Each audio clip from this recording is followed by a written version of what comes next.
ओम गंगणपतये नमः गौरी नमः ध्यानं ध्यानाञ्च पुष्पाणिं समर्पयामि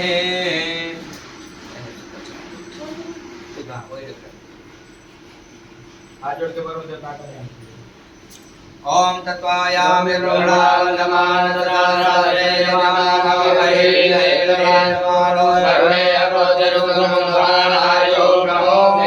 ओम कलशस्य मुखे विष्णु कंठे रुद्रमाला पूरे सुब्रह्मा मध्ये मादिनाचिता कुच्छतु सागरा सर्वे सप्तदीपा वसुंधरान्यमेतो वेदो देवरणा अंगे च सहिता सर्वे कलसन्तु समादृता गायत्री सावित्री शांति पुष्टि गरीधा आयान्तु यमुद्यात गंगे च यमुने चैव गोदावरी सरस्वती नर्मदे सिन्धु जलेस्मिन् कुरु सर्वे समुद्रा सप्ततीर्थानि आयान्तु मुक्तान्त्यार्थ त्रिदक्षकार्यान् सर्वोपचारार्थे